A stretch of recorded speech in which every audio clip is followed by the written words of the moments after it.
Hello, everybody. Hey, Molly. Hi. Hey, Emma. Hi, everyone. Wel- Welcome, everybody, back to the Glass Table Live. If you're just joining us, you are in for a treat. This is our third episode of Cults versus Cults. It is a live virtual Q&A, like a virtual roundtable, if you will, with ex Jehovah Witnesses, which is yours truly, Spencer, Emma, and Molly. Will be the ex Jehovah Witness panel today, and we have a member of the Amish, a former member of the Amish community and the Mormon community, or LDS. Because child, I talked to a Mormon, they got upset about me saying they were a Mormon. I guess I got to say LDS now, LDS. So why don't we go ahead and just jump right into it? And we have Cal, who's joining us today. He was on our first two episodes. Thanks for joining us, Cal. And we have Mary. This is her third time with us too today from the Amish community. And we have Sam Young, excommunicated. I can't talk today. Excommunicated former Mormon bishop. So am I right, Sam Young? Is saying Mormon is out, LDS is the new way? Well, I was Mormon my whole life. They changed it about 3 years ago and said if you say Mormon, the devil gets a win and you offend Jesus. So if you say Mormon, you're offending Jesus. You just need to know that. But I was raised Mormon and we were told to call ourselves Mormons for 60 years. Yikes. With every Mormon I've ever spoken to, the thing is they say that they say LDS because it's Latter-day Saints of Jesus Christ and whatnot, and they're trying to keep Jesus Christ in the name. So yeah, that was the a definition that I was given when the Mormons visited me and they were asking me to read the Mormon book and pray to God to make it seem. I forgot what they was asking me. What did they tell me? Pray to God, read the Mormon Book of Mormon, and pray to God to some prayer. You know that somehow that God would reveal to me that I guess the Mormon way was right or whatever. But anyway, so I will try to say LDS when I can remember. I just don't want to be offensive. I don't think the two of us are ever going to care. We were both Mormons. So we welcome everybody on YouTube as well as Facebook, and I am trying to get our Twitter stream up. As I do that, rather, I'm gonna go into our first topic, which is actually a big topic, given that we are coming off a historic election. Either way, depending whatever if you're a Trump supporter or if you're a Biden supporter, it's historic either way. They both get uh, the most votes ever in history. So I thought we thought it would be nice. I think Mary, you brought up this question before about our views on voting. I'd be very interested on your views or your former cult's views on voting and government. So let's start with Sam Young. How do the Mormon view? That's not the right one, is it? This is the right one. There you go. Okay, so how do the Mormons view voting and participating in civil government? Yes. Now, can I say something? Precede this by saying that one of an infamous Mormon in politics is Mitt Romney, who I actually like, who actually ran in the presidential election before. And I find it interesting him having a different line. I don't know if Mormons consider him liberal or conservative. Like, what are participation? Yeah, participation in government and civil. At least you guys can do that. Jehovah's Witnesses are forbidden from taking part in any type of political politics at all. So I'm interested. So No, you're not forbidden from voting or anything like that. no, you're encouraged to participate in voting and to run for office. It's not forbidden. It's not discouraged. It's encouraged to participate. Okay, so who wants to give the alternate view, I guess, given our former cult? Who want to lead us off, either Emma or Molly, on the Jehovah's Witnesses view on voting and government? Either one of y'all can jump in. I'm trying to get our stream up here. Amen. Okay. Do you want to, Emma, or should I? I can if you like me to. So basically, Jehovah's Witnesses, they don't allow you to, for example, in the US, you pledge allegiance. That's not allowed to pledge allegiance to the flag. In Hungary, at every like public event, at the beginning, we sing the national hymn, the national anthem.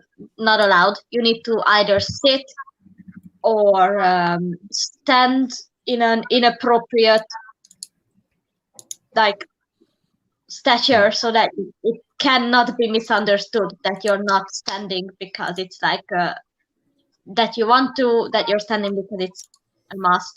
You cannot participate in like student government either.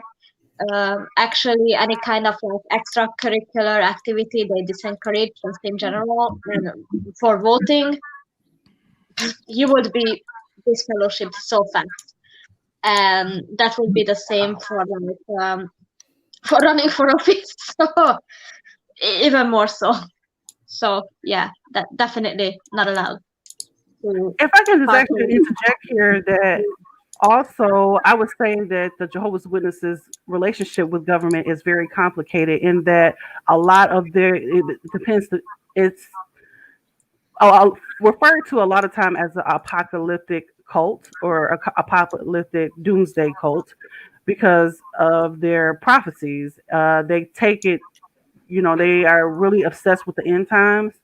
So you'll find that in our history that leaders being arrested for seditious comments within the literature, namely Rutherford. If you guys are watching, ex Jehovah's Witnesses are watching, or even some of our literature is really in some places, even Russia now, use it as anti-government sentiment because of some of the things that they say about overturning governments and the UN is going to attack everybody. And it's a lot. So our end times, I hear an echo. Is that a loud echo? Very loud. That might be Sam. Might be me. Yes, Sam. Could you go ahead real quick? Cam mic, the setting, the gear on the bottom. Click that and then click echo cancellation. Sorry, guys, we're doing this. I don't see where it says echo. What you know what I'll do? Okay, on audio. So click cam mic, and then there will be an audio button with a picture. Audio, of okay. Audio. Echo cancellation. It's already checked. Okay, so what I'll do, Sam, is that I'll just mute you. Make sure we'll just be conscious to mute our mics when we're not speaking. Yeah, so a lot of our literature or publications express anti-government sentiment as if, and some, especially in Russia, when they confiscated a lot of their magazines, when you read Russia's cases against a lot of the witnesses, that is one of the main things that they say. So yeah, cults.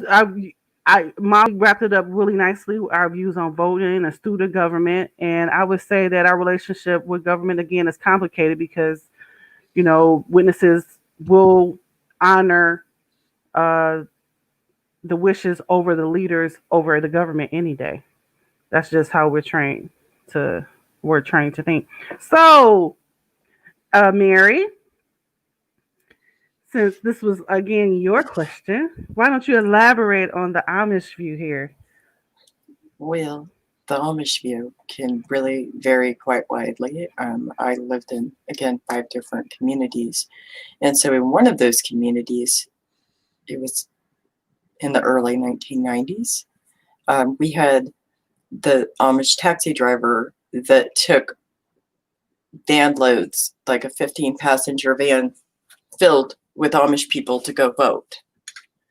And in some of the other communities that I lived in, that was absolutely forbidden. It was not allowed. Like, you would have gotten in so much trouble. As far as holding public office, they don't do that. That's absolute no-no.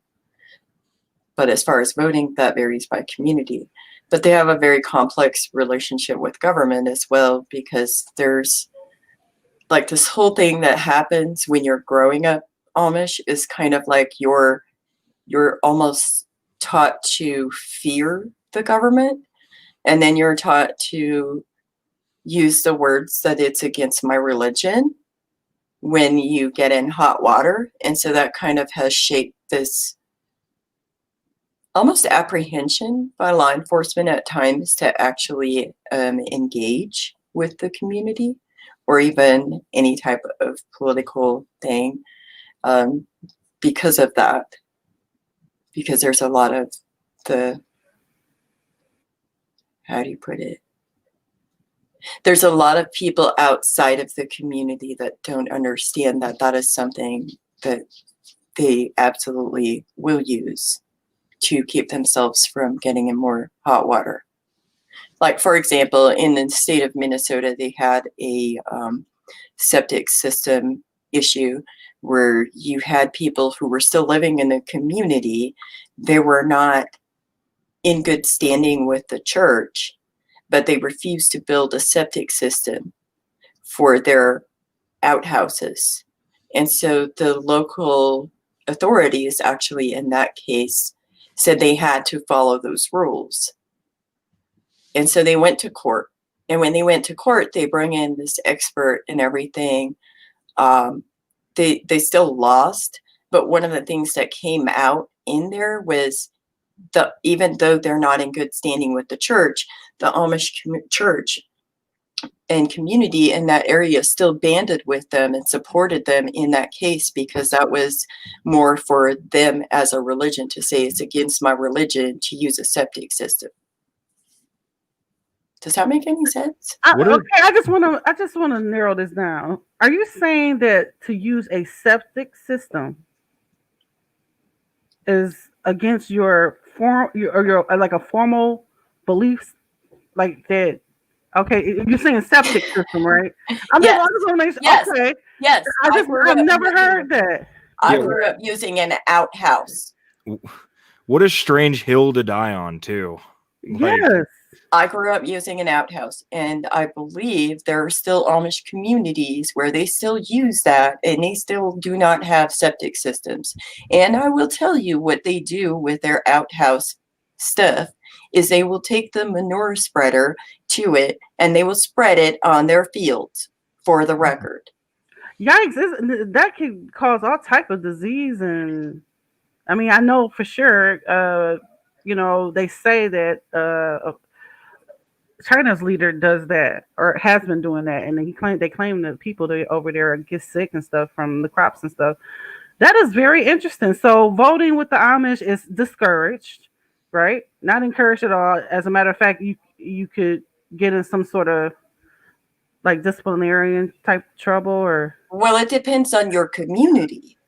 If you live in a community that is maybe more liberal than conservative, they may or may not. Like, it just depends on your community. Whatever your community says, and that's usually directed by the bishop, okay, they will put that out. Now, for Jehovah's Witnesses, they consider it an automatic disassociation or automatic excommunication if you are found to be participating in politics in any way, and not just politics. They even political movements such as Black Lives Matter or other type of protests. You will find yourself automatically kicked out. No, you don't participate in protests at all. Like that's or any type of movement. That's a no, absolute no. Okay, so now, Cal, since we had Sam answer the original question, what about this question for you about how has your views evolved, or have they even evolved from you being Mormon? And maybe we can just go around the glass table and I'll answer that question, how our views have evolved briefly. Yeah, so growing up, obviously I was raised by, as Mary can attest, an insane man. I was kind of like, I would say, I'd go out on a limb here and say that a large majority of Mormons, especially in the great state of Utah, are Republicans. And I'd say most of the ones I met are the kind where they just go, yeah, I don't really know much about politics, but I know I'm a Republican, so I just vote for whoever's red.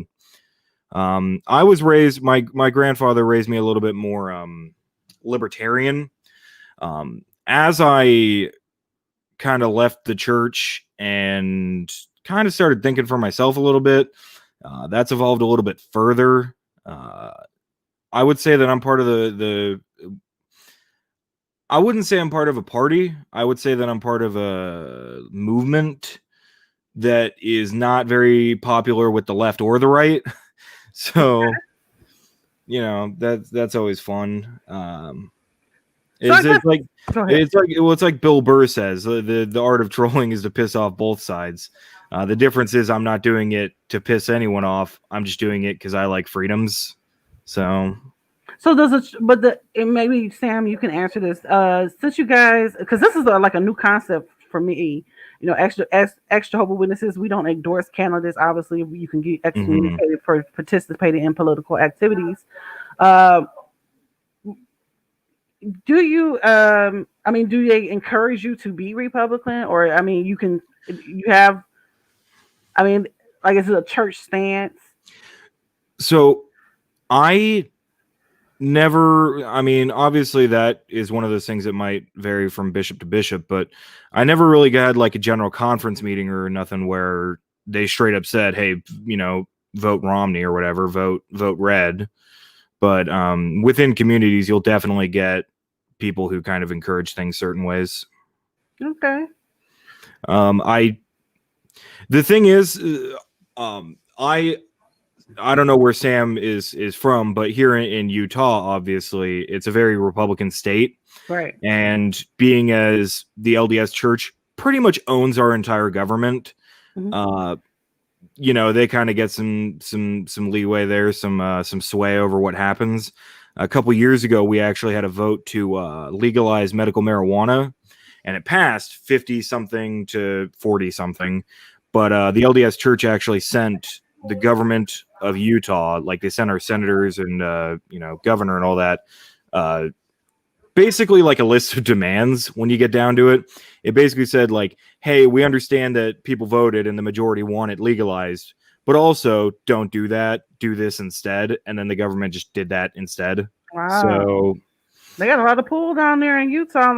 Yeah, they have a lot of pull. Actually, up in this is something just kind of less on topic, but more of a fun fact. Up in Salt Lake City, Utah, there's actually a big mountain that is owned by the LDS Church that they have basically hollowed out, and it is just filled to the brim with records on like members and on genealogy, like world genealogy, because the LDS Church is super, super into genealogy. Part of it because of that baptisms for the dead thing that we talked about last time. And then part, I don't even know, but they do have one of the world's biggest genealogy records with all of their membership records. And that in that mountain, you'll find every tithe I ever paid, of which there was maybe 5. I wasn't very good about that. But you'll find like all my tithe records. You'll find my temple recommend. You'll find everything about me, the date of my baptism and all that. So we have a central place that we keep records. And we have records that are being kept within the individual congregations or halls themselves. But I thought of something else. Not only do the Jehovah's Witnesses have, somewhat of an anti-government sentiment and discourage voting to the point that they consider it an automatic disassociation. In their literature and publications, they depict political entities as beasts and as a great war is coming when they turn on each other, and the kings will be in the street and birds will be eating their flesh, and that kind of thing. Their theology is end times theology is that's like the foundation of it, and to believe that the government somehow is going to come after you one day to turn on religion, and you're going to be in a bunker somewhere and need to be delivered by God. So it gets really deep. So they really consider you dealing with politics as being a traitor, almost. So I'm sorry, Emma, were you? I remember seeing as a kid in our literature, they had the 6-headed world beast, which was basically like a big red tiger with 6 heads. Was it 6 bodies? I think it was 6. And this woman sat on the back, like drinking a glass of wine, and they referred to government as Babylon the Great from Revelation, and it was all like anything to do with politics was always like made very like dramatic, fearful, destructive. You know, they just and looking at stuff like that as kids, it is quite you don't forget it. Well, they siding with the kingdoms or of the world, or siding with the political entities of the world. They made it seem like it was a conscientious choice against God. Like Satan ruled everything in this world, including all the political entities, uh, and put up the leaders there. But then And funny, if somehow you had any type of allegiance to the flag, allegiance to the leaders, allegiance to your country, any of that, any type of nationalistic sentiment is considered traitorous to the God you serve, because you are choosing uh, to be loyal to the government over God. It was not like no in between. It was a lot of black and white thinking. You whereas evangelicals and other mainstream Christian, and maybe even the Mormons, view the leaders and use the scripture in Romans by saying that they are set up by God in these places, and believe that they need to make the world a better place while they're here, and that God is using governments in order to bring about, whatever change that they're looking for. The witnesses are totally different. They have really dark attitudes about government. They believe that the government is going to turn on them one day. So yeah, they're really suspicious and disloyal. Don't not disloyal, but they're very suspicious and paranoid with government. but even though they are, I was going to say in the UK, but you couldn't wear anything like with a flag on. I don't know what it's like in the US or where you are, Molly, but anything like with the British flag on, you could not wear it or have it in your house or present it because it was nationalistic. right, we don't really have like Hungarian flags and stuff. We are not a nationalistic, like right now we are, hopefully in 2020, now that one clown is out from the global playground, that will change, but any other way, nah, we don't have like Hungarian flags and stuff. But also funny about the Jehovah's Witnesses that if you check them in Hungary, there's a system for like accredited churches, and that system requires accredited churches to sign a document saying that this is a global institution. They are non-profit, so they don't do profit, and that they have been operating for at least 10 years. Now, Jehovah's Witnesses match all this, but then you have to negotiate and sign a contract with the Hungarian government that says, I, Hungarian head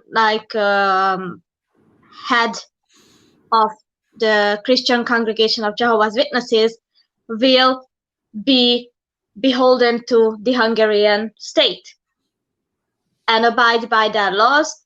And in those laws, there are certain things that Jehovah's Witnesses most definitely don't keep intact, by the shunning and by not reporting child sex abuse, which I have on tape that they don't, by an elder, no less. And above that, they are still a member of the United Nations NGO panel. And I asked an elder about that, and he said, well, it's to protect our sisters and brothers when they are pioneering in dangerous territories. But then still they call the UN Babylon the Great. So it's like they need to beg to Satan for protection from Satan. Makes no sense, no matter how you slice it. Yeah, I just wanted to say that before we move on to, not move on, but we can continue our discussion on voting, because I want to hear from Sam Young. That what was I about to say, child? I was about to say, you said something that triggered. It'll come back to me. Sam Young, how has your view? Let me take you off mute.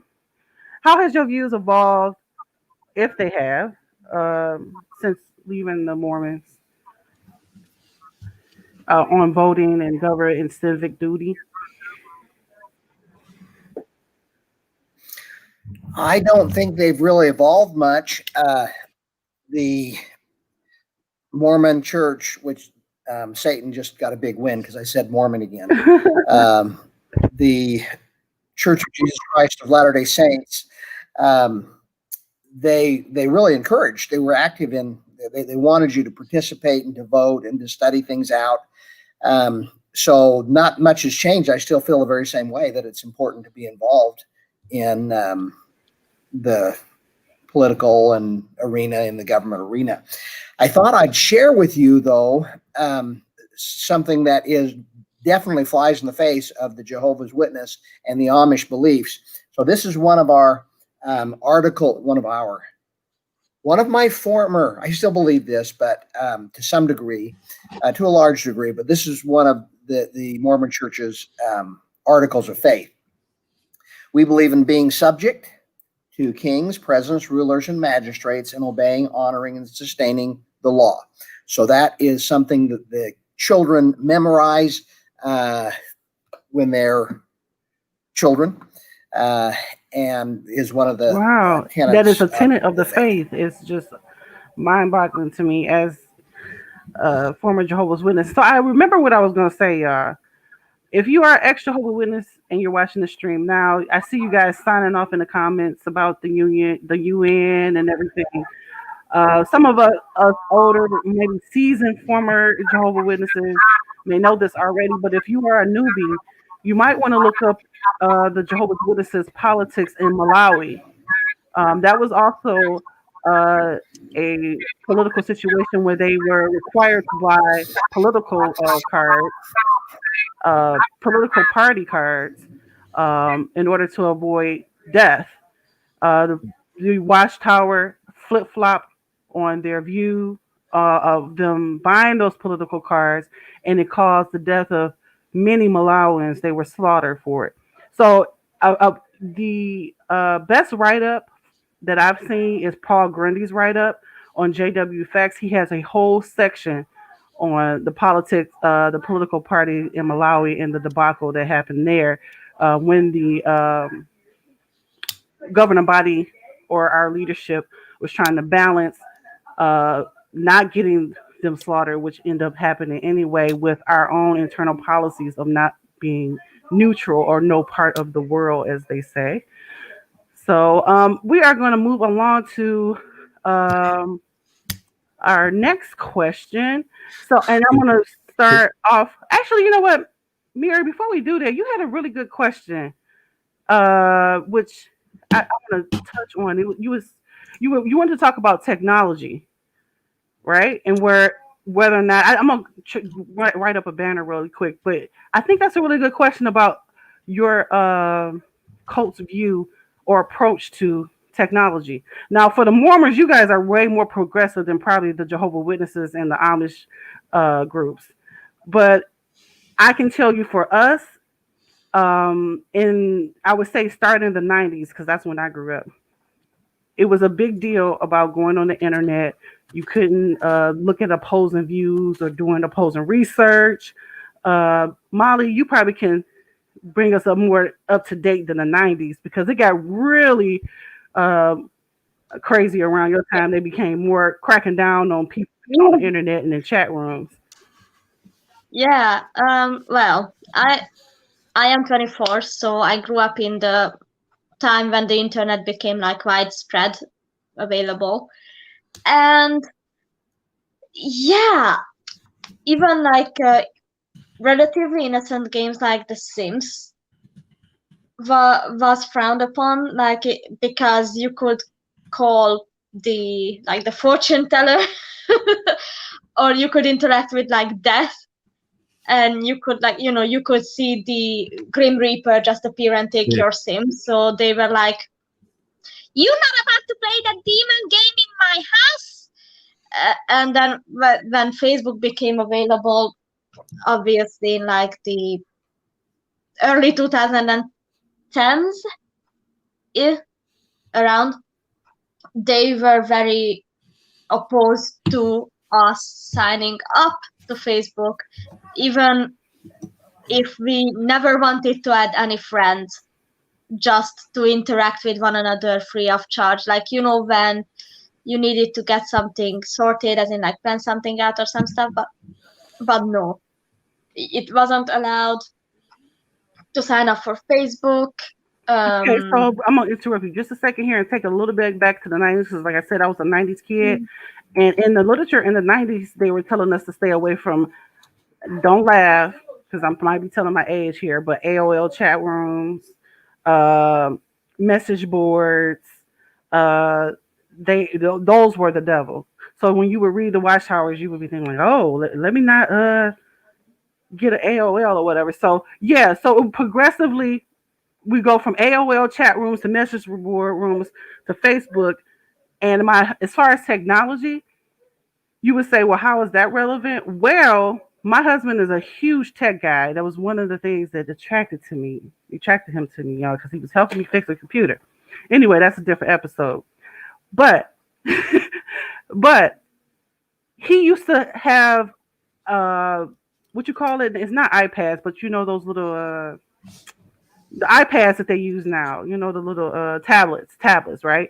He would put information on his phone before the Watchtower would come out with the CD-ROMs or come out with an app. He would go and get apps, and oddly enough, him looking for an app is what woke him up. Fast forward, now all the Jehovah's Witnesses, you can't find a Jehovah's Witness without a tablet, because the elders used to tell him not to bring physical books, like that you couldn't read from a tablet from the stage. And now they read from tablets from the stage. So yeah, there are more progressive. I guess maybe, like I say again, the Mormons may be more progressive than maybe the Jehovah's Witnesses. But you said Mary, that your former cult had some issues with technology, internet, and all of that kind of stuff, right? Too, right? Right. So I remember being, again, in the early 90s, of course. So when we went to the grocery store and they started using the debit card readers and credit card readers and stuff at the grocery stores, like, don't look at that. That's of the devil. We had a situation where we had to go to our non-Amish neighbor's house when I was very small, probably like 5. And the whole time we were there, it was constantly like, don't look at the TV. The TV is of Satan.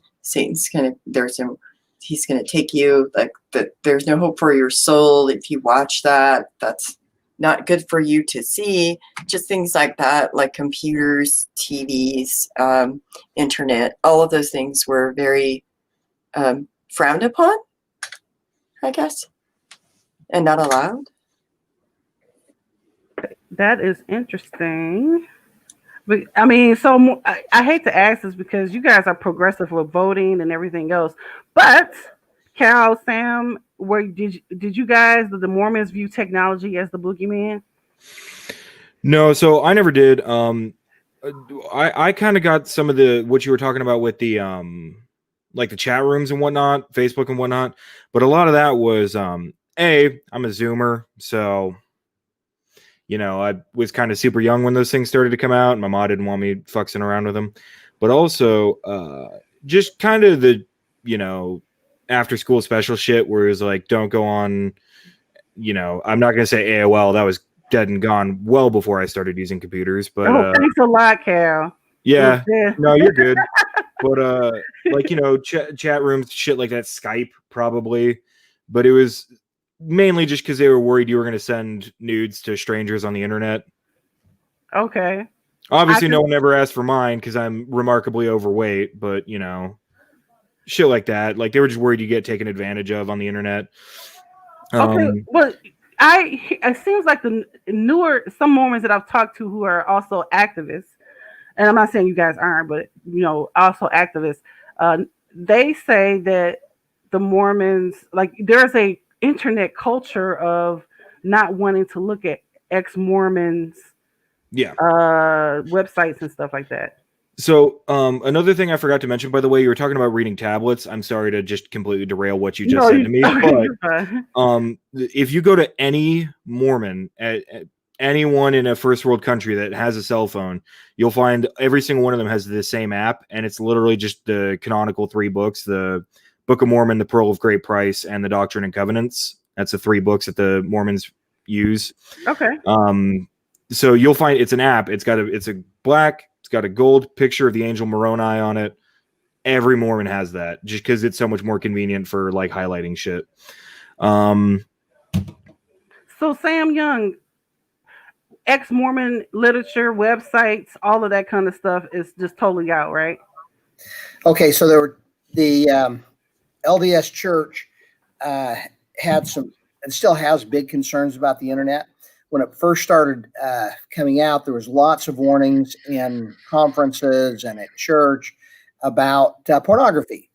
And it seemed like every conference you're going to hear pornography mentioned numerous times. Now, for some reason, that started calming down, and they still talk about it every once in a while, but nothing like they did in the late 90s and 2000s.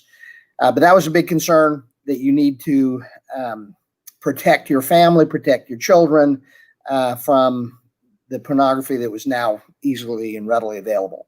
The second thing is that the church only wants its members to get information about the church, its history and its doctrine from church sources. Now, this is a very common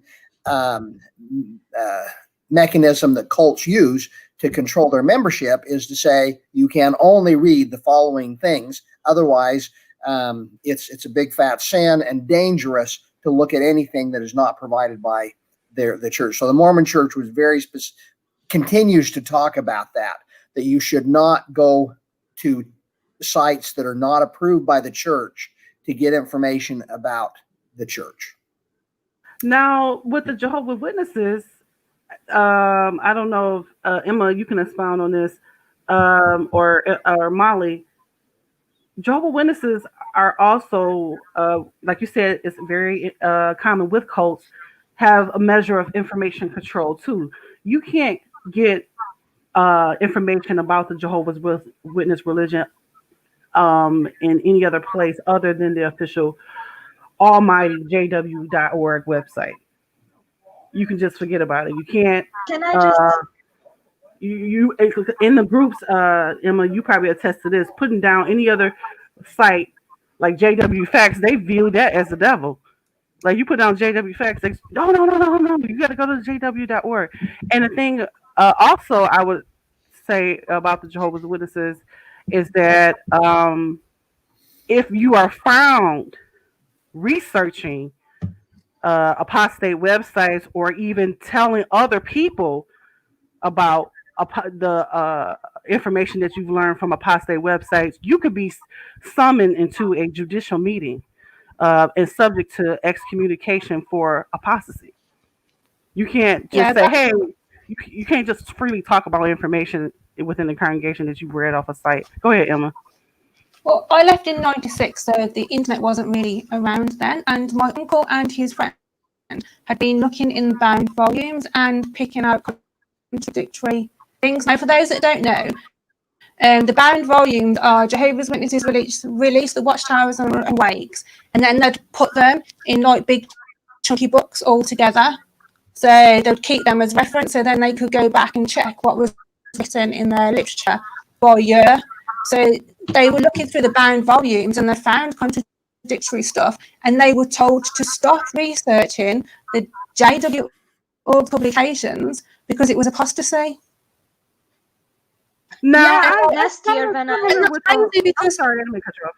It was and as you said in those JW groups, when I was telling them, I've mentioned this before, to go and look at their own policies written on the JW.org website, they wouldn't even go onto their own website. And a few of them accused me, saying, oh, that's being altered by apostates. And I was like, are you joking?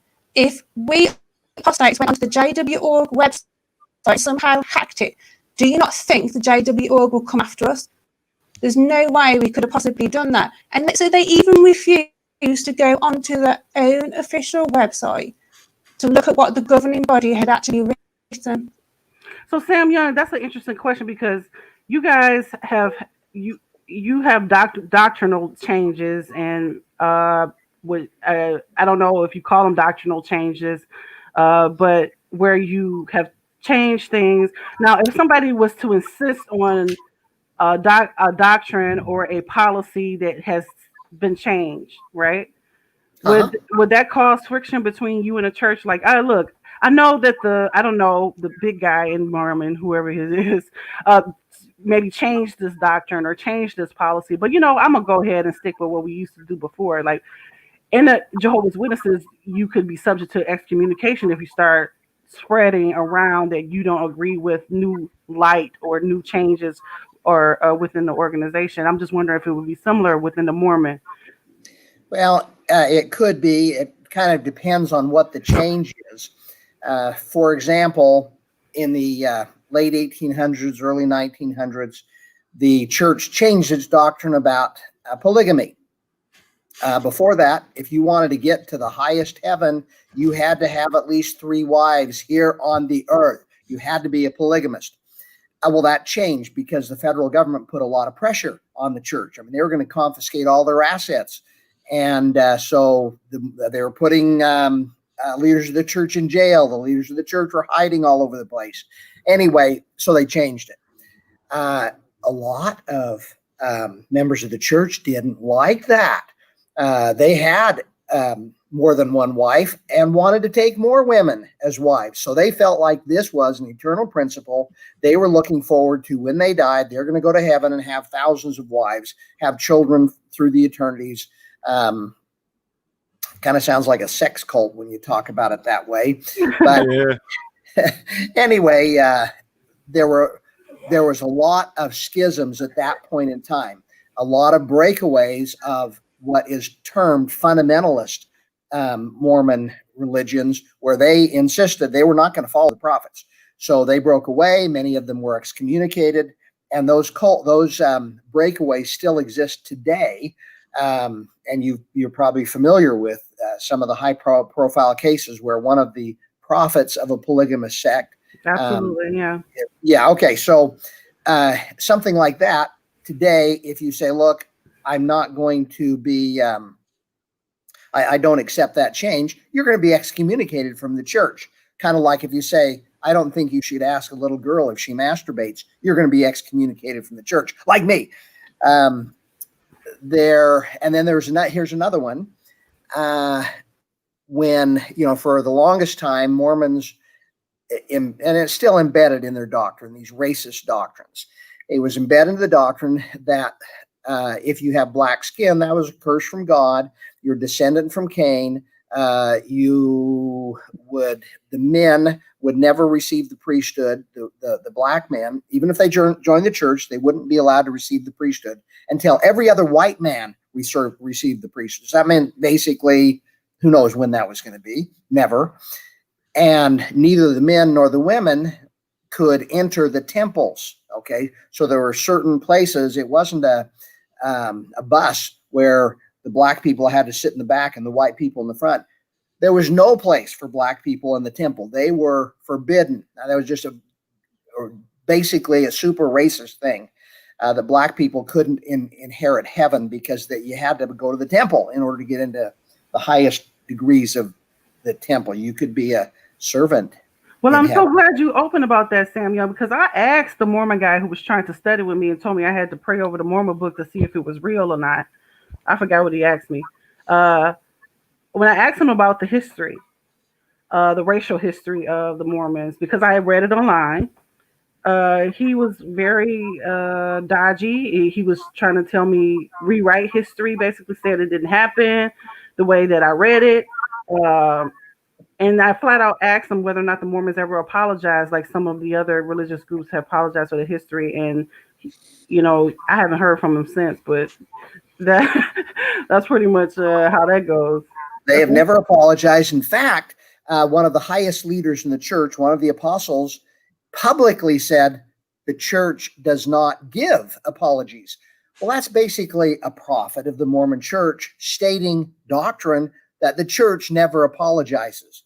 And the concept behind that is whatever the church does, it's directed by God. So it was God that wanted black people not to be able to get into heaven unless it was you're a servant. It was God who wanted to, it was God that was racist. Now, they're not going to say that, but they're saying the doctrine came from God. We may not understand it. We're not going to apologize for it. No, it was racist. Well, let's see. So in 1978, they changed their doctrine to allow black men to receive the priesthood and black men and women to enter the temple. Now, there were some members of the church that didn't like that. And so if they didn't like that, they may be set outside of the church. I don't know if anybody was excommunicated over it, but they would not be able to actively participate in the church if they were going to deny people from entering the temple or receiving the priesthood. Now, there are other minor things that if there's a church policy change, that if you didn't abide by it, nobody's going to really care. You're not going to be excommunicated for it. For example, you may not know that, well, Emma should know, but Emma has committed a super egregious sin in front of God in that she's got a piercing. Okay. Me too. Pardon? I said, me too. I got like 4 on my face and I got a bunch of tattoos. Okay. Well, no wonder you're an ex-mo, Cal. Tattoos and piercings. Oh my gosh. I got you can't see it. I got my septum. I got a lip. I got my ears are stretched out to 10 mil. So those were big I no-nos in left the him church. within a week. I went and had piercings and put red strips in my hair and booked him for a tattoo the week I left. So, you know. Well, today, so that's kind of has been a policy in the church. They don't talk about it much anymore. If somebody has a tattoo or a piercing, they have committed a huge sin in front of God, but they're not going to be kicked out of the church for it. Well, you know, it's tongue in cheek, right? That they're a big sin. Okay, so speaking of that, I want to bring Mary in here. I already feel like you're gonna tell me that tattoos and piercings was out, but can you just confirm that they were? No tattoos, no piercings, not allowed. That's like a no, absolute no. Which I also find it interesting because I'm sitting here looking and I see everybody and I see Emma has a blue eyeshadow, and so does Molly. It's very pretty, but did I ever share with you guys the blue No, dyeing the hair blue story? So No? when I was a little girl, I was always told this story about somebody like me, an Afghana, because that's our equivalent of apostate is an Afghana, who really loved the color blue. And she went and got a blue dress. She painted her nails blue. She put on blue makeup. And then last she dyed her hair blue. And then she died, like physically died. So I dyed my hair blue earlier this year, and I kind of had like a whole like realization because for about an hour I had the biggest panic attack. And I just thought it was interesting that you guys have this beautiful blue. Well, you know, I would say like in the makeup, let's just because we like makeup, so we will just say quickly, like bold makeup was not a huge no in the Jehovah's Witnesses, and as far as tattoos and piercings was definitely out because for some reason my mother thought that people who were a lot of tattoos, like if you had a few tattoos, she give you the side eye because you're not supposed to have any. But like I'm just saying, like worldly people or people, I don't know if you guys used to call non-members worldly or however you guys refer to English. Oh, what is it? English. Okay. Well, we call them worldly. If you wore you had two tattoos as a worldly person from my mother, she felt like you was worshiping Satan. She just did. Or if you had tattoos or piercings or any type of markings or anything like that, Can she was satanic. I Can wonder I share now. with you the story? I would never ever go back. But I wonder now. Obviously, I am literally like God. So if I went back to the Kingdom Hall now, would they make me like dress head to foot covered, cover them up, or would Yes, they accept yes, that my sister, they were already there?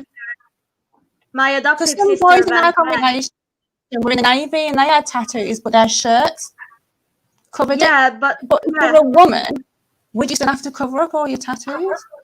Yeah, when my sister, adoptive sister went back and she had tattoos, yeah, she either had to remove them or cover them up full time while she was in the ministry. But can I share with you the story of how I was called a Jezebel while we're talking about makeup? Let me show you a picture just to get an idea of how it approximately looked.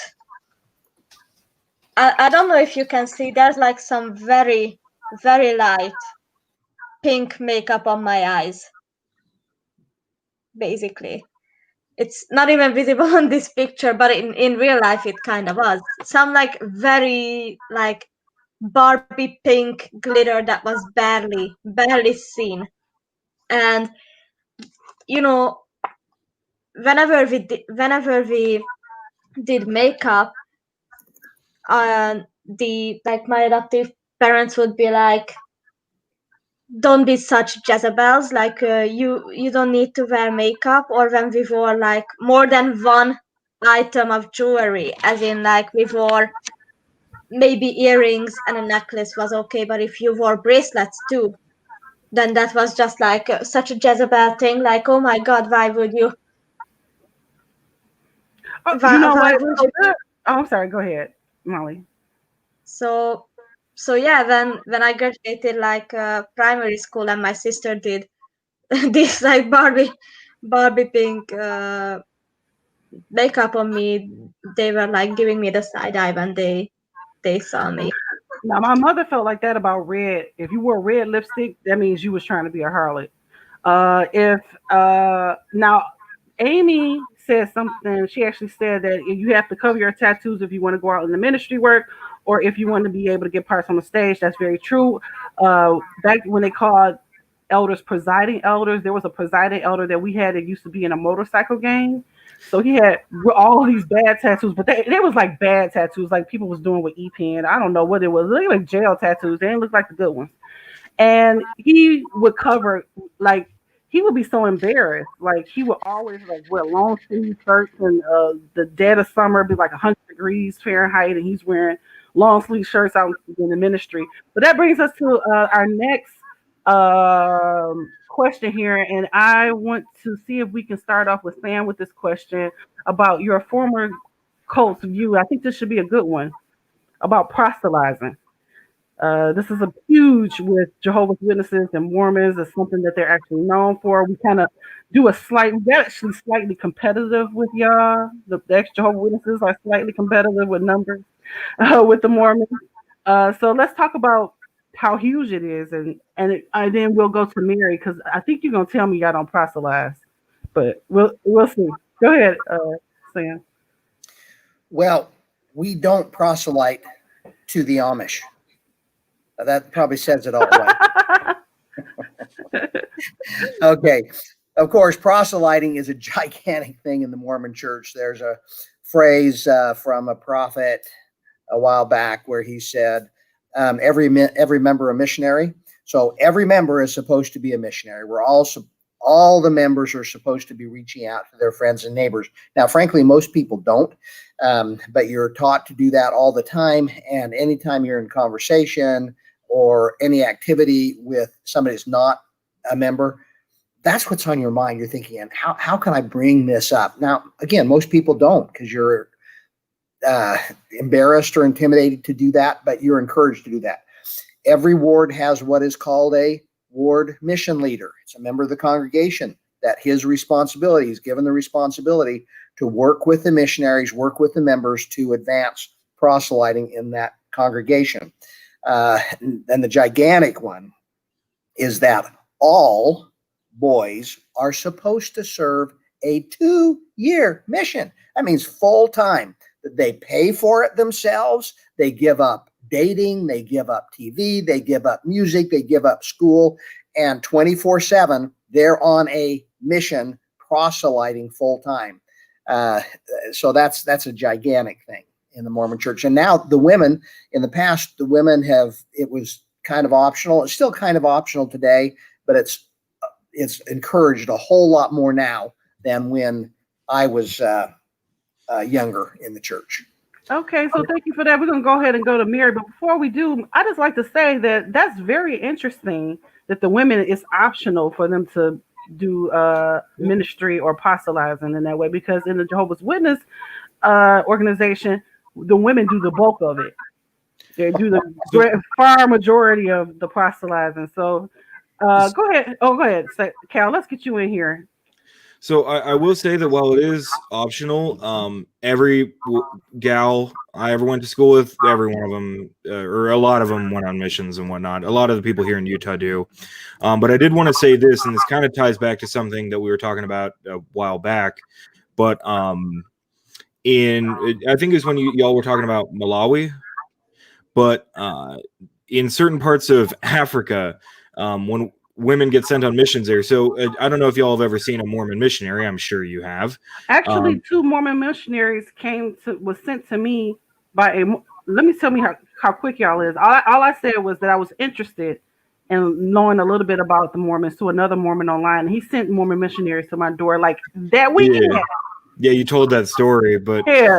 So a male Mormon missionary is going to be wearing a white shirt, tie, black trousers, black slacks, possibly a jacket should the weather allow it. The women, however, and I'm sure I've bitched about this on the podcast before, but women in the LDS church get to wear dresses, very colorful ones, which kind of bummed me out when I was a kid. But in certain parts of Africa, women either aren't allowed to serve missions there anymore, or they aren't allowed to wear dresses anymore because they keep getting raped. And the LDS church kind of doesn't like that fact. They kind of don't talk about it a whole lot, but and it's funny because they always say, especially when you're growing up and they tell you about when you go on your mission, because it is expected for you to go on a mission. They'll tell you oh, when you're on your mission, God's going to protect you and all that. And we have films and stuff. Sam, I don't know if you watched that film a couple years back about those missionaries who got kidnapped in Russia and ransomed. But they have all this media that tells you about how you're absolutely, God's going to protect you, but then women keep getting raped and murdered in Africa. So okay, so Shannon Rowland is asking, I don't know if you want to follow up here, Sam, do women, do they go door to door? I think you kind of answered that. Yes. But do you have time requirements? Because in the Jehovah's Witnesses, we have quotas that we average quotas that we are encouraged to meet. I'll say encouraged, but it's like you really supposed to meet them. Okay, so there's 2 different answers to that. First of all, you have the full-time missionaries that are the boys now are asked to serve at 18. So from 18 to 20 for 2 years, full-time. The girls, it's at age 19, from 19 to 21. So they all will go door to door. Now, that's the full-time missionaries. That's a huge force. It used to be I don't know what it is today, but it used to be 60, 70, 80,000 missionaries out there. That's been declining. Now, when you're not a full-time missionary, you basically do not go door to door.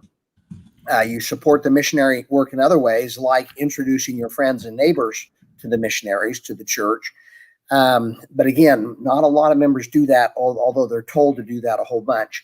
But once you're not on your mission, you don't go door to door. Now, time requirements, well, obviously the kids, it's 2 years, 24/7, big time requirement. When you're not a missionary, in every ward, I mentioned they have what's called a ward, and a ward is a congregation. In every congregation, someone's called to be, and it's a part-time calling, no payment. You're called to supervise the missionary work.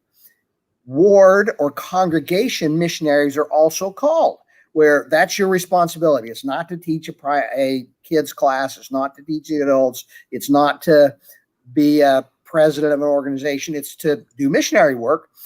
And they used to put time requirements on that.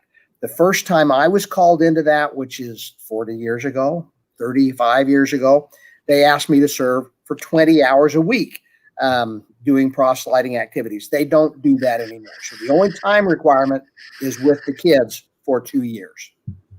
Okay, so quickly about time requirements. If you are joining us and you are not familiar with the Jehovah's Witnesses, I was a former full-time minister within the Jehovah's Witnesses witness community, and the requirements started off. I think right when I joined, there was a 100-hour requirement a month, but I just missed that, and then I had to. They adjusted the requirement to 90 hours a month being devoted to door knocking and letter writing and other various forms of ministry that we have. And then the requirement now is 70. And then there's kind of like you can do it seasonally if you want to, and you don't have to actually make sign a commitment. Because once you sign a commitment as a full-time minister, that's for life. It's not a 2-year requirement. You just do it until you can't do it anymore, or you decide you don't want to do it anymore. But we called it auxiliary pioneering, where that was kind of seasonal. You kind of did it around what people would call communion, and we called it the memorial and other special occasions and stuff like that. So we're gonna. What about you, Mary? Was there any form of proselytizing among the Amish? No, not in the Amish communities that I lived in. No, it was absolutely a privilege to be born Amish, and to reject that and become an upcoming is you rejecting your birthright of being born Amish. There have been some people that have become Amish, but they're never actually like fully accepted, because they'll always be known as those people who were not born into it, so they were not privileged and they were not blessed. Shannon, go ahead. And I was gonna say. and I was going to circle back to something Sam said earlier. Like, my community did also like teach me that the descendant of like Black people came from the Cain and Abel story and all of that, and they were cursed by God. I've never met an Amish person that's Black, by the way. Funny that, isn't it? Yeah, well, if you look up, if you were joining our stream and you're not familiar with the Jehovah's Witnesses, and some of the people who are on our stream, maybe former Jehovah's Witnesses, don't know that. You can look up the very racist remarks in the publications and the segregated congregations here in America that we used to have, and a plethora of lists of things that we used to say about Black folks way back in the day. So we're gonna shoot it over to Cal. So I was just going to mention up a couple of things that I've kind of built up over the course of this whole episode. So some of these are kind of stretching back a little bit. But one of the things that I was curious about from the J-Dub community was Australia. So in Australia and in certain other countries, voting is mandatory. You have to vote. And I was curious how, because y'all can't vote, curious how y'all handle that, if y'all knew. We can definitely get. I don't know if maybe Emma and Molly can answer, but I could say our Australia. If you're on our stream, because I know that we are a little earlier and we don't get our Australian audience. Maybe you can let us know in the comments. But offhand, Emma or Molly, do you know how they handle that in Australia where it's required? Oh, I didn't even know that. That's news to me. So. Yeah, so that's something we can look up. And Cal, you said you had a lot of stuff built up. What's the next one you got on your list? I just have a few things. So I writing them on my hand to keep track. I have bad memory. So I did the mission one, asked the Australia one. I was going to mention a comment thing. It's probably gone now. I think it was David Wicklin here was asking about, or he made a passing comment that Gordon B. Hinckley, who I think is still the president of the Mormon Church. No. Okay. So anyways, he was comparing Gordon B. Hinckley to a prominent member of the J-Dub community, and I was curious how accurate that was, but, that's in the past now. See, did the Africa thing. Only have two more. There's no smooth way to transition to these. I apologize for just absolutely throwing a wrench in the whole works here. But the first thing the next thing I was going to mention here was there was a cult in Japan started by a man named Shoko Asahara. And I think there are still some people out there who used to be a member of that cult that would be fascinating to get onto this show because those guys were fucking insane. They dropped a bunch of like VX nerve gas on trains in Tokyo and a bunch of other shit. The dude was insane. They made an anime to promote their religion. Strange people. They also owned like a bunch of Russian helicopters for a period of time, which, you know, I don't know. But there are still people out there that weren't. A lot of Shoko Asahara himself was hung, which is impressive because he was way larger than I am. They had to get some heavy duty rope for that one, but him and a bunch of the other members were hung in Japan. But there are still some people out there who used to be members. That might be interesting. And then the last thing goes back to the computer talk we were having. Are any of you familiar with a man named Terry Davis? I've never heard of him. So Terry Davis was insane. He had schizophrenia, and he was very remarkably intelligent, and that cannot be understated. He was a very intelligent man. He worked for MIT for a while. He designed one of the first CNC routers, which is a way of cutting out wood with computers. But he also invented something called Temple OS.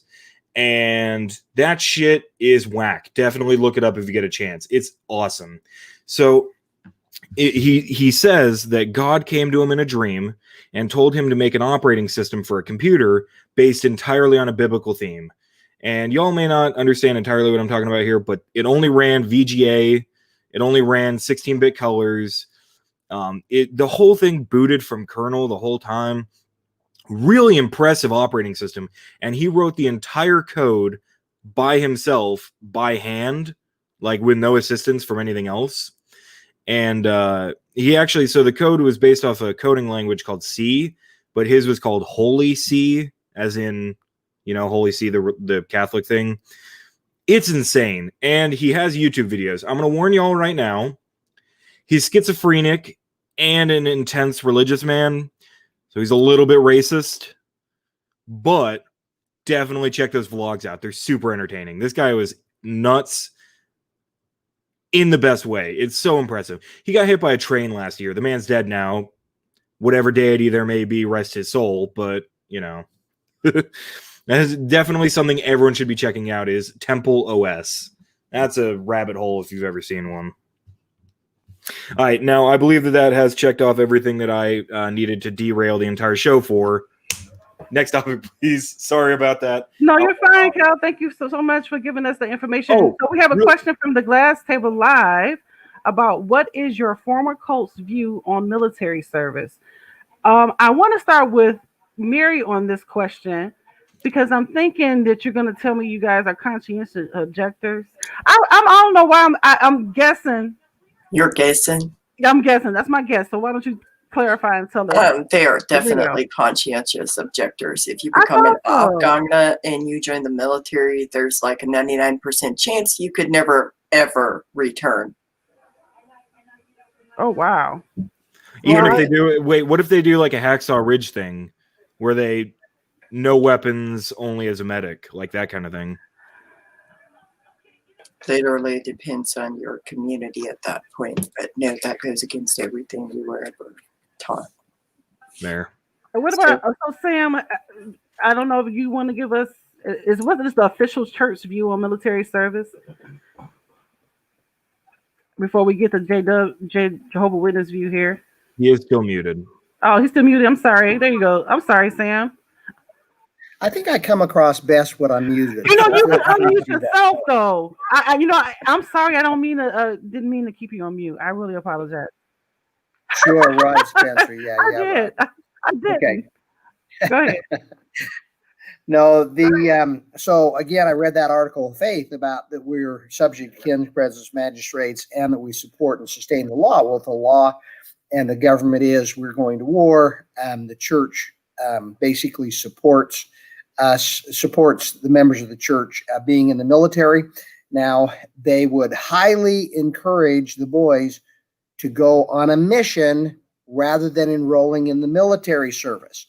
If you want to enroll in the military service after your mission, great. And they would support that even if you didn't go on your they basically support. I have a personal story about this. So in my ward growing up, and like Sam said earlier, a ward is just in every church building, you're going to have multiple wards, and a ward is just people from different areas around the church that show up at different times. But in my ward, there's this great Korean family, and one of the older siblings of this group of siblings actually enlisted in the army to go to, man, what year was that? Probably would have been Iraq. I'm not sure, but he again, I can't speak for the church as a whole. I don't know the church as a whole. I can say this: in our communities, in our wards and everything, it was seen as equal to serving a mission. He was like, and so when you serve a mission in the LDS church, when you come back from your mission, you get up in front of the whole ward and you give a speech talking about your service and all that. And then you also sometimes, usually, if it was a foreign speaking mission, if you went to, say, France, you would give another speech entirely in French, say. But when he came back from, his service, and by the way, this guy got like 3 Bronze Stars, a Purple Heart, like 2 or 3 Purple Hearts. He did a lot of stuff. But they had him up there, and he was given a speech just like he came back from a mission. It was seen as equal to serving a mission, which is a little bit strange, but Okay, so we have David here who's saying that Jehovah's Witnesses, that we could technically classify ourselves, or our former cult, as conscientious objectors. Technically, even we know that Tony Morris went to Vietnam, y'all. Because if you haven't seen Tony Morris, which is one of our leaders, or one of the leaders of the Jehovah's Witnesses, talking about people burning in like hot dogs in the Armageddon. I mean, he has a lot of flashbacks when he gives very colorful illustrations of what he thinks Armageddon might look like. But as far as the Jehovah's Witnesses, joining the military is an absolutely no, because they view it as, or Jehovah's Witnesses view it as, that you're forming allegiance with the government, and they pride themselves on being. They think they are. You should see in my group. I have a group of Jehovah's Witnesses, and they talk. And they always say, well, we don't go to war. Other religions do go to war. So they pride themselves on not going to war with other countries, because their famous scripture that they like to use is that, the world will learn war no more. It's one of their biggest things. So I guess, David, I kind of agree with you that they may be considered maybe a pacifist religious group. They have as a part of their theology, they believe that the Bible actually discourages war, and they try to be neutral. As far as civil services during the war, it really depends on where you live. I think Cal mentioned that. Like, instead of, if you're not on the front line, can you do civil service? It really depends on where you live, because again, if you were in Malawi, if you look that up, you might have a different view of how they operate there. But here in America, you can't do any type of forms of civil service. Now, I've heard people in other countries are able to do that as Jehovah's Witnesses, but again, it kind of depends on where you live, I guess. I'm curious if any of you know, maybe Molly might, as she's probably the closest in proximity, but in Switzerland, you have to do, when you turn 18, they have conscription. You have to serve. And when I say serve, Yep. It's not really service. Switzerland isn't at war with anyone. It's mostly just you get trained how to use a gun, and that's pretty much it. But if you don't agree with that, you can also do be a firefighter or be, I think, a paramedic. And you can do that instead of going, doing the military conscription. So I'm curious, Molly, if you know if JDebs are allowed to do the firefighter or the EMT thing.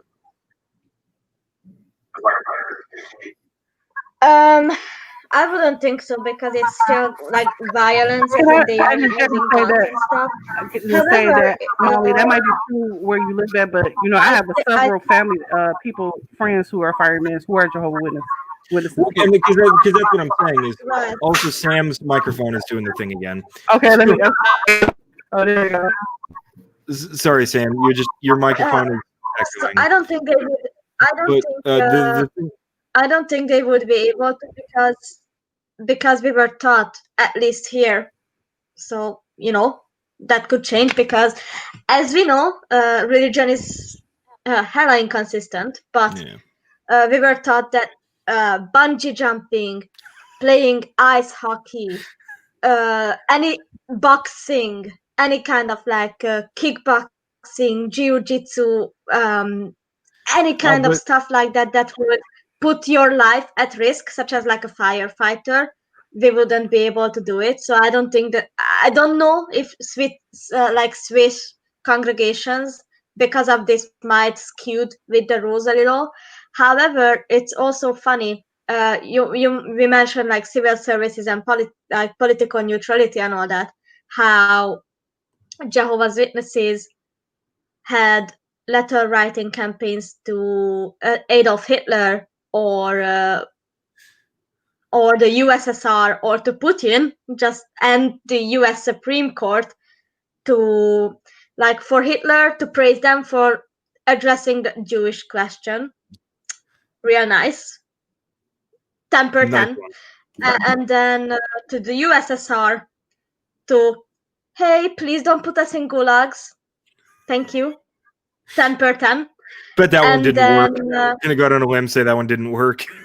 I didn't think so. And then to the US Supreme Court just recently, I think like less than 2 or 3 years ago, when the New York Child Victims Act was enacted, and they made strides to end the clergy penitence, stuff, so that no matter who you are, if you're a priest, a bishop, or whoever the fuck you are, you will need to like, if you hear of abuse, you fucking report it.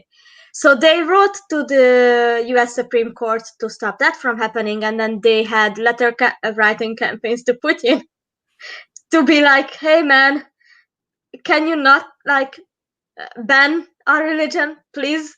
And they encouraged Jehovah's Witnesses to like actively go out of their way to write letters to Putin to interfere with Russian politics. So that's that religious, political neutrality for you. So we're approaching the end of our stream here, so I wanted to actually get to one other question before we go close out with a small presentation from Mary. We were talking backstage or a few hours earlier today. So the last question is this, and I had a few other ones, and I'm so sorry we didn't get to all of them. But what is your former cult's view on divorce? So I guess we'll start with the Jehovah's Witness view. Emma, you want to take this one? Well, I never really got that far, to be honest. I got engaged and called it off, so I'm probably. But I have looked into it where basically, unless your partner commits adultery, which is having sex with somebody else, then you can't divorce them. And somebody in my family, her husband was really abusive, and there was an elder that basically groomed her, and he was married, and they ended up having sex, and the elders found out. I don't know who told the elders, but she got a much harsher punishment than what he did, and her husband chose to stay with her. They didn't get divorced, and then apparently that guy has also slept with other women, and he just got slapped on the wrist. But then, like, this family member, her husband was abusive to her physically, mentally. She left him. The elders came around to try and talk to her. They'd been camping outside her house, watching who was coming and going. And they seen that a male that she worked with had come into her house. So they tried to speak to her, and they busted in her house trying to read scriptures, and she was like, get out of my house. So without no judicial committee, they just fellowshipped her because she left her abusive husband and refused to stay single for the rest of her life. They had no proof that anything was going on with this man. He was just visiting her. So even if you leave somebody who's abusive to you, you still get punished. And I can't remember the date, but there's a watchtower where it says, basically, they quote scriptures that say that if you leave your husband, your children are unclean. And they say about abusive relationships, even if your life is at risk, some witnesses have chosen to stay with their partners because then sometimes their partner just come around and basically convert to being witness. So, So yeah, with divorce, when your life is at risk and you divorce, it's frowned upon, and you will get punished for that. Yeah, you like can my be adoptive. you can be excommunicated with for getting what they consider an unscriptural divorce. They have guidelines. They say that abuse, severe abuse, like some abuse, which makes you think that some abuse is okay. They expect you to put up with, but severe physical abuse is not divorce. You can get a separation or something like that. But if you are a person that gets what they view an unscriptural divorce or a divorce that's against official policy, you could be subject to not having privileges, meaning for men that can mean giving talks or being used in various, uh, you know, uh, positions within the or congregation, um, and be silenced. I know there was I had a know of a elder. He was a former elder who got in a situation, and he remained married to his wife because of a little rule that witnesses have, that if one spouse cheats on another, if the other spouse shows forgiveness to that spouse by resuming sexual relations. And so this particular uh, person or his wife uh, didn't forgive him for like 20 years. And so there was in a situation where he couldn't divorce her, but he was receiving alienation in the marriage from sex. And it's more common in the Jehovah's Witness community than you realize, that a lot of marriages, they come together because of sex, they end over sex, but a lot of people stay together because they don't want to lose their standing within the Jehovah's Witness organization, which can happen because if someone in your household, namely your wife, is doing something that is contrary to official policy within the Jehovah's Witnesses, you as the man can be subject to lose your privileges. So your marriage bond within the church is so tied up within each other that people make decisions about being in the Jehovah's Witness community, uh, big decisions about marriage and divorce. Now, does it happen within the community? I don't know about where everybody else lives. Um, no, it doesn't happen often. It doesn't happen often, and when it does happen, people automatically assume that somebody cheated on somebody. But also, uh, it's the biggest. It's the talk of the town. These people got divorced. I know somebody in So the community. Sorry, I know someone in the community that she left her abusive husband and went to police, and she got disfellowship because she went to the police. And she recorded. She tried to go back, and she recorded her conversations with her committee, the judicial committee, and they were telling her unless she stopped that police complaint and forgave him and got back with him, they would not let her become a Jehovah's Witness again. that's crazy. Now, let's shoot over to Sam here. What is the It's saying that I can't unmute you because your mic isn't connected. So maybe we'll come back around, Sam. I don't know if you want to work that out. Mary, what is your former cult's views on divorce? There is no reason to ever get a divorce. They would never allow it. If you were to go get a divorce, you would be shunned and excommunicated. You can never be a full member of the church. Now, somebody in our comments asked us about your about the Amish community, Mary, and maybe you could address this. Now, with the Jehovah's Witness organization, if you're excommunicated, there is a pathway back. When you get kicked out of your community, is it forever? There is a pathway back. Let's see. They'll do it for a time. It depends on what the situation is. But as far as if you join the military, if you have tattoos, if you have piercings, if you're gay, there's a whole slew of things I'm sitting on here, by the way. that do not allow me, I would not have a path back to the community because I'm committing all these egregious acts by having 6 tattoos and, being married to a woman and just stuff like that. Okay, Sam. What about the Mormon Church? What's the official church policy about divorce? Well, I'll tell you, but you got to mute me first, please. Really, honestly, you want me to mute you? Sam, I don't know if you know, but the reason why you're muted is because we're still getting the echo from you.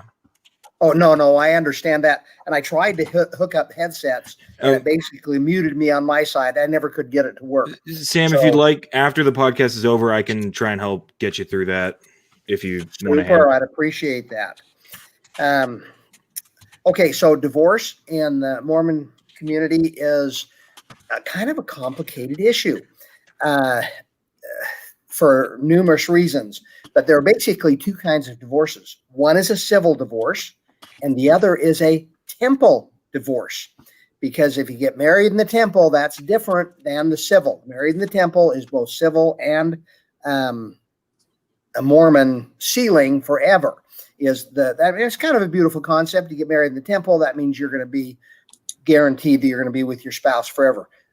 Maybe that's not terribly comforting to spouses that don't like living with their spouse in the first place. But anyway, there you got those 2 types. But let's just talk about the civil.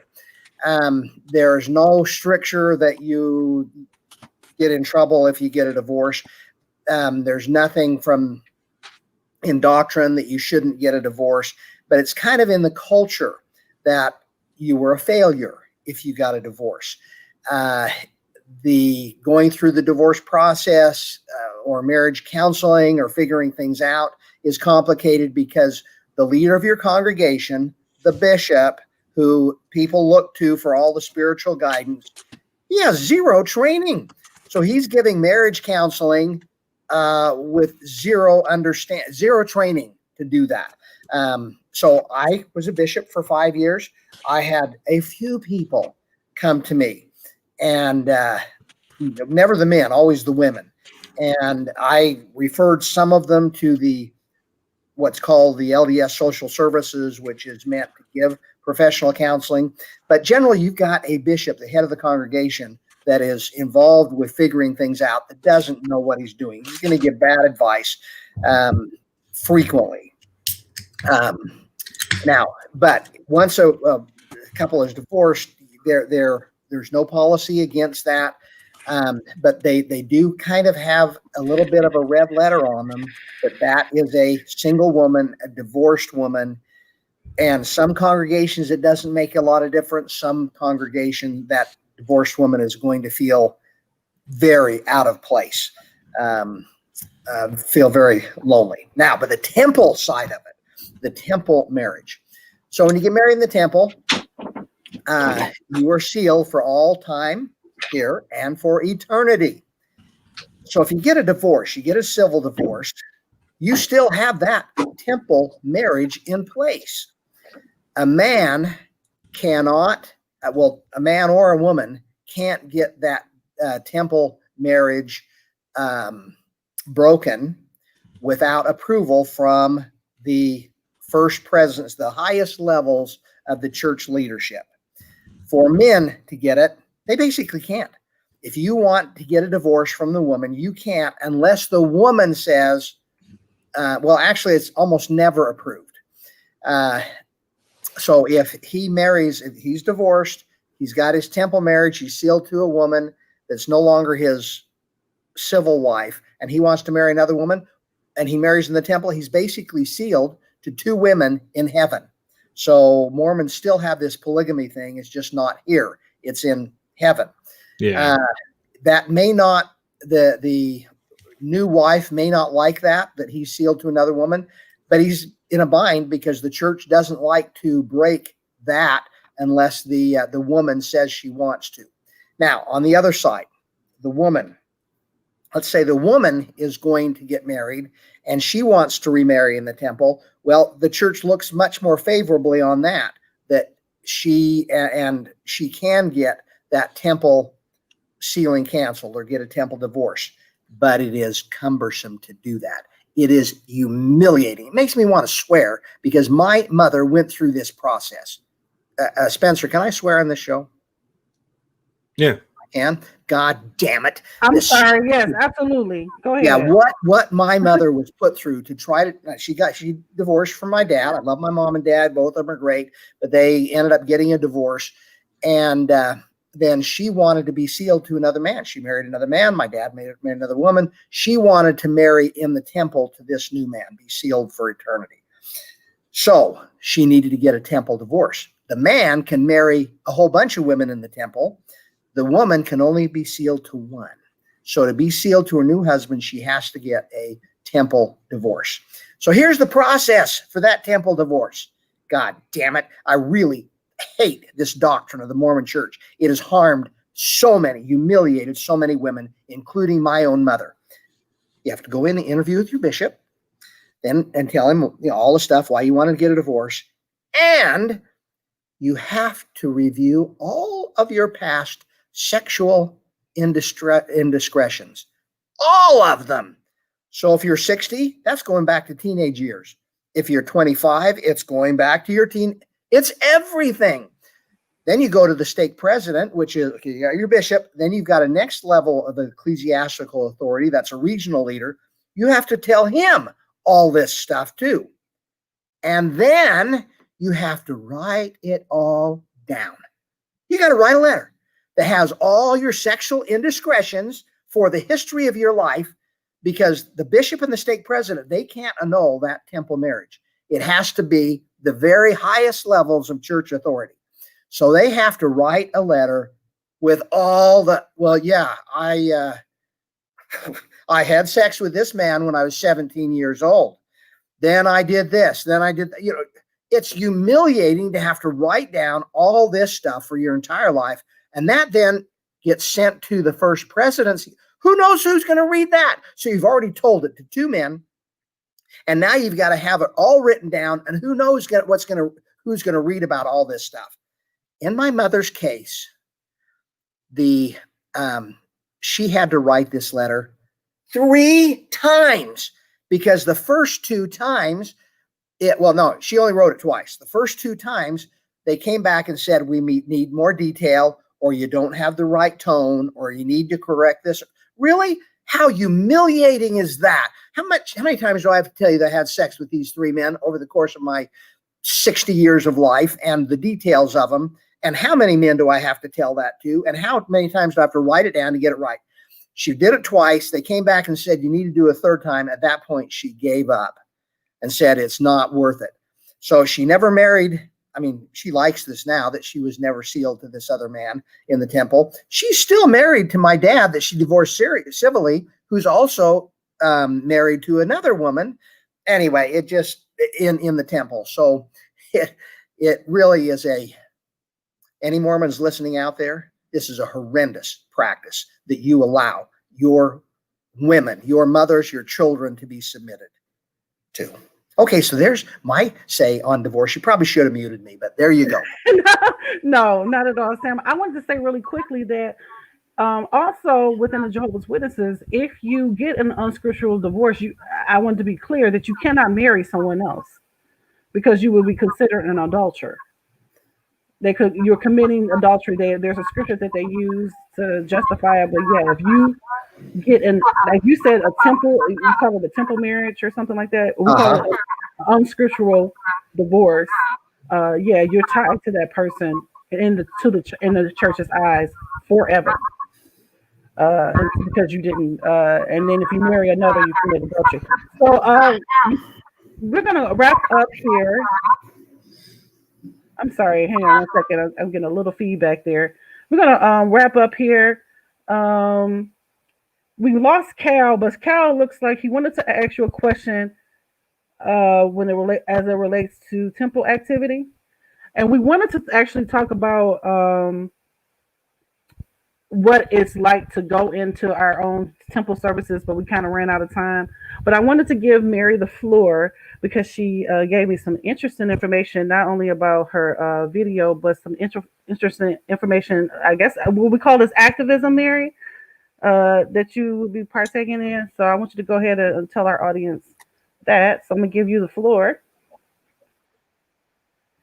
So I've kind of been working on this video that is targeting more or less healthcare providers, law enforcement officials, judges, district attorneys like CPS, DHS, services like that that may come in contact with Amish people, because there's been a historically huge problem where they're very wary of actually interacting, and when they do interact, they probably don't know the right steps to take and how to interact, because there's a lot of little cultural barriers that are there, to include like education, language, different cultural norms than what you see in the quote English world, and also the fear of like as soon as they bring up their religion piece, they tend to just allow them to get away with whatever or give them a slap on the wrist, and that needs to stop. We have this situation where there was a 12-year-old girl, or 13, one or the other, in Seymour, Missouri, in the United States, who she was raped by 4 of her brothers. And in that case, the prosecuting attorney actually advocated for the rapists and said that they would be eaten up by the prison system and declined to give them any prison time, which, by the way, they have already violated probation and been sent to prison at this time. But in the same token, that kind of stuff needs to stop happening. And I feel like if we can educate people a little bit better about how to interact with them and understand like certain things, that we might be able to stop that happening from one side. And then the other thing is somebody that I know, Rachel Hawley, she created a website called AmishRescueMission.org, and there is a poster there that we would like to ask people, if you live around Amish people, if you could possibly put those posters out on bulletin boards or help us spread the words. There's a phone number there that they can use if they can maybe get to a place where they can use a phone, because usually most Amish communities do have a phone shanty that sometimes people do end up using.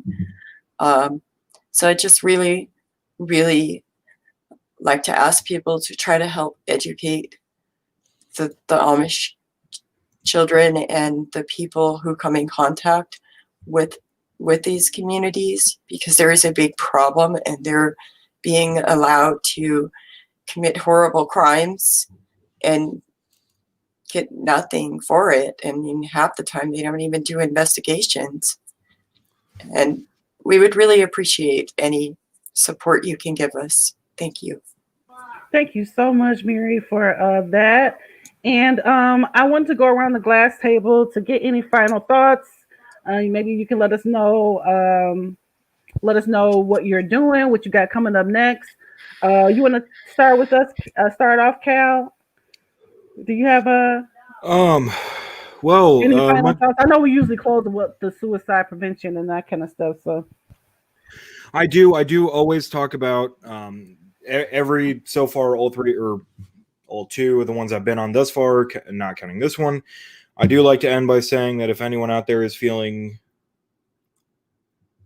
in any way like they need to harm themselves, that there are resources available online and over the phone, through chat lines and through phone lines. Most of them are 24/7. I think all of them are 24/7, and every nation does have its own. Google will give you anything you need to know, and there's no judgment there. Say the same thing I say every time. Don't do what I did, and just try and power through it. Do try and find help, because that is definitely something that really helps when you go search for it. So definitely search for help sooner rather than later. As for anything else I'm doing, I'm not, much to my chagrin, I'm not really much of an activist. I don't really actually go out and do much. If you search for Kaalut MacMahon, I think that's what my Facebook name is. I'm currently restricted on Facebook. Facebook hasn't told me why yet, but I'm restricted until the 28th. But feel free to hit me up there. if you need to talk about anything. I cannot at all promise that I will be able to give good help, but I'll try my best, and that I can promise.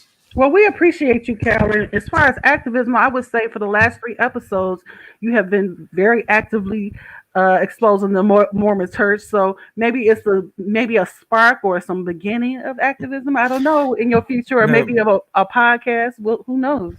I'd like to start a podcast. I don't know that it would be about religions, though. But Okay. this microphone is actually designed, for stuff like that. Oh yeah, That I was looking at and that. That's what made me think of ASMR, it. I think. Okay. This is a really expensive mic that I don't use for the things that I should, though. But it has a setting here on the back for ASMR.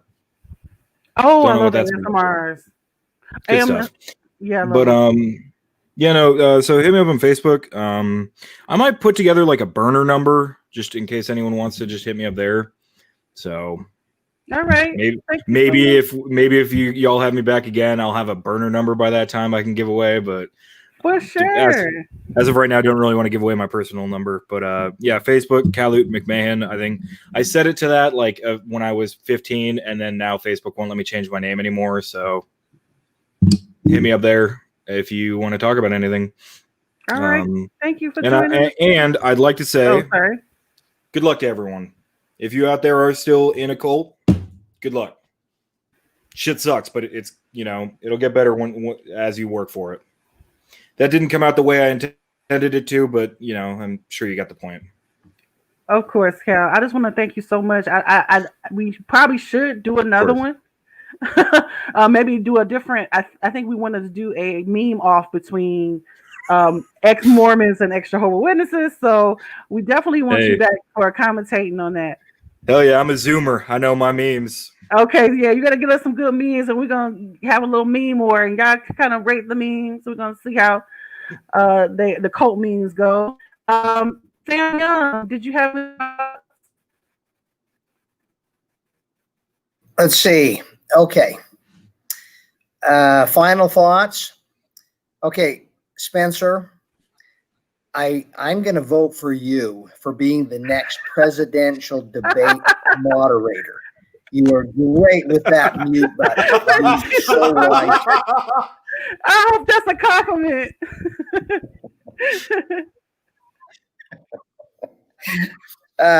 Well, I guess I want to say I've really enjoyed being on these this couple of episodes. It's been delightful to get to know you all. I'd like to know you better. As we were thinking here, I was thinking, why don't we all pick a place we can go to and just chat over a meal?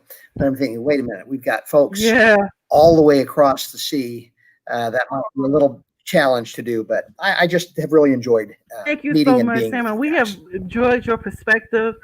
Thank you for pouring into our podcast with all of the history, and even if you guys are just joining us or haven't joined us for other episodes, Sam is the founder of help me out, I'm sorry, Protect Every Child.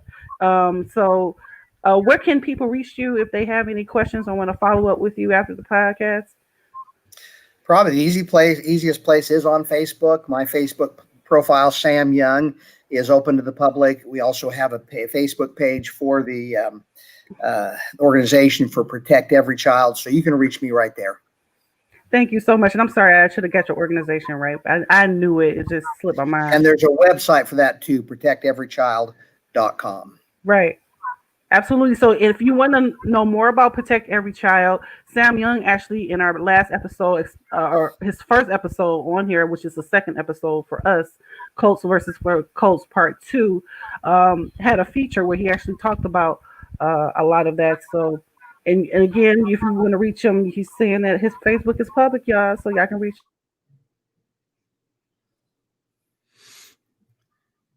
Sorry, I don't know what happened where I'm muted.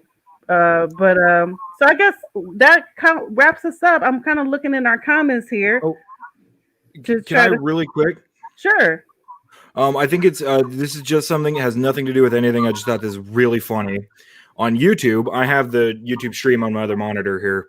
The up next video for YouTube autoplay is Water of Life Community Church Sunday service. So I just thought that was kind of funny. I just thought I'd bring that one up. Wow.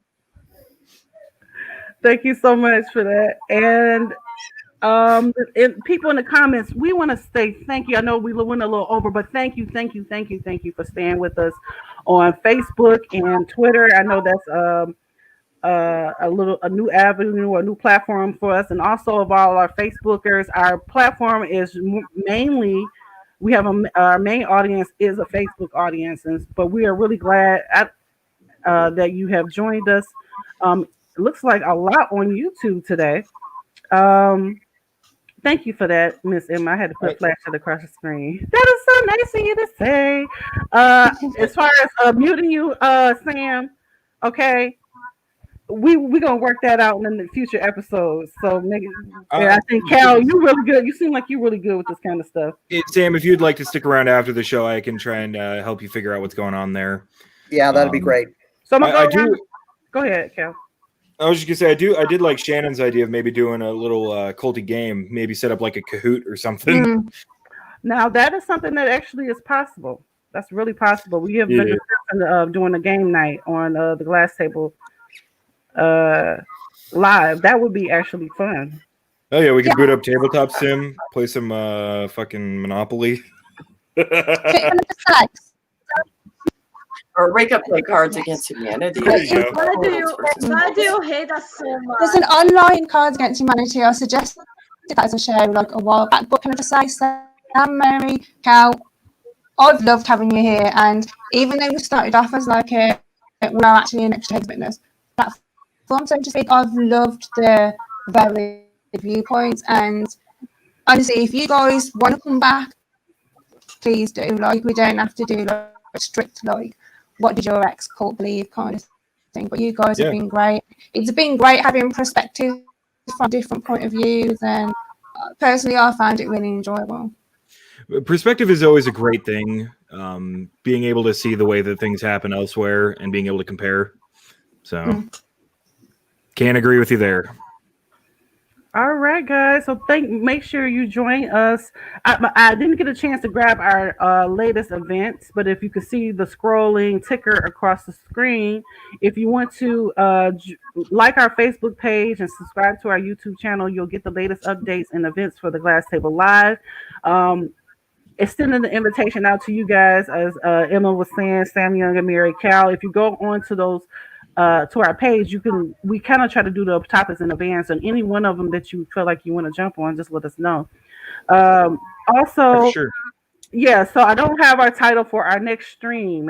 Does anybody know what the title of our next stream is? Well, next week we're on break. Are we? So again? Yeah. We wasn't on break last week because we pre-recorded Halloween in advance, so it felt like a break, but it wasn't a break. Right. Because we aired on Saturday instead. Right. So next week is a break, and I haven't put the new events up yet because I think the one when we come back, we was going to do Don't Spare the Rod. So where like parents were encouraged to spank children, and what we all went through that. So if the guys wanting to come back for that, it's another topic that we could discuss, like how in each cult we were told to like punish our kids, because I always think my brother get like proper beatings and stuff, which wasn't nice. So it'd be interesting to cover. Yes. Don't spare the rod. That is the title. And that particular episode, as Emma was saying, is talking about physical, because we actually in the Jehovah's Witness community, I like to say that we focus on sexual abuse, but there is a lot of physical abuse. I remember putting up a post, I think it was in your group, Emma, and it was flooded with comments and stories of people, ex-Jehovah's Witness, who endured physical abuse because the parents kind of took the guidance of the cult a little bit further than they should have.